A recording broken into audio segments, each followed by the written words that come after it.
Leland Leroy Eckart by his nephew Wally Eckart. Captain Leland Leroy Eckart was my uncle. He was my father's younger brother, the middle son of three boys. After the attack on Pearl Harbor, Lee sought to become a pilot and was accepted into the Marine Corps as a Marine second lieutenant. He received flight training in Texas and was transferred to Ford Island at Pearl Harbor to train flying the Grumman F-4F4 Wildcat. This picture shows Lee's squadron, VMF 213, in front of a Wildcat. Lee is in the front row, the third from the left. VMF 213 shipped out in February 1943 on the carrier USS Nassau and arrived on the island of Espiritu Santo in the Solomon Islands in early March 1943. Just as they arrived, the Wildcats were being replaced by faster, more powerful Chancevot F-4U coursers to better compete with the Japanese Zeros. On Easter Sunday, April 25, 1943, Lee was returning from an escort and strafing mission on Japanese positions with three other corsairs in his group. They were returning alone when they saw a large formation of enemy bombers and three layers of enemy fighters headed for Guadalcanal to make a bombing and strafing attack on American positions. There were approximately 40 to 48 Japanese planes in all. The four Marine pilots were faced with a difficult choice. The enemy not only had them vastly outnumbered, they also had the altitude advantage. Their options were several, all poor. They could do nothing but return to base. This option would likely result in the U.S. harbor at Guadalcanal being bombed, but this option was what they were trained to do.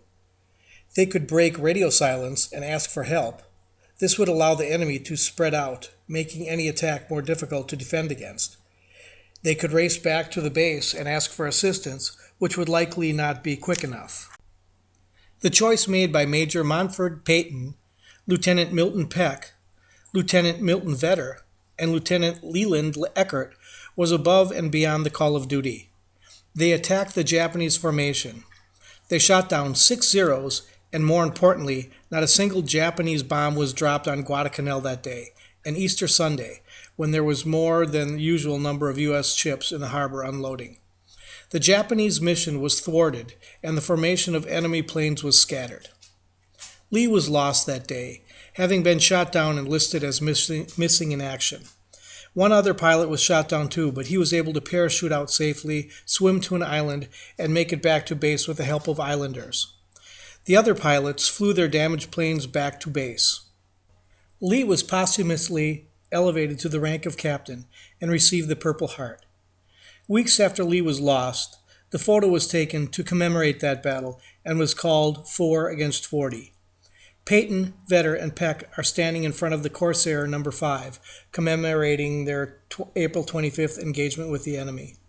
This old photograph, which was recently found by Vetter's son, had 4 faded lines written on back. The lines read, M.K. Peyton, Milton N. Vetter, Leland L. Eckart, missing, and Milton E. Peck. The surviving 3 pilots were honoring Lee with a missing man gap between them. Semper Fi Captain Leland Leroy Eckart. A note from Wally. Thank you so much for making these veteran stories come to life. Your efforts will ensure that future generations know the sacrifice and heroics of our veterans. I was lucky. I knew what a hero was from a young age. To have one in the family is such an honor. But there were many men who were part of the VMF 213 whose stories will never be told. Their sole purpose was to keep the pilots in the air, fighting to win the war. I am the first generation in my family that knows what really happened the day that Lee was lost. I was able to research that day by connecting with veteran sites and VMF 213 tribute sites on the internet. Using battle reports and first-hand accounts, and even a long-lost diary of one of the pilots, I was able to piece together their lives leading up to that day. I will forever be grateful to the people who keep these veterans' accounts alive to be passed on. These stories need to be told. Thanks for letting me tell my uncle's story.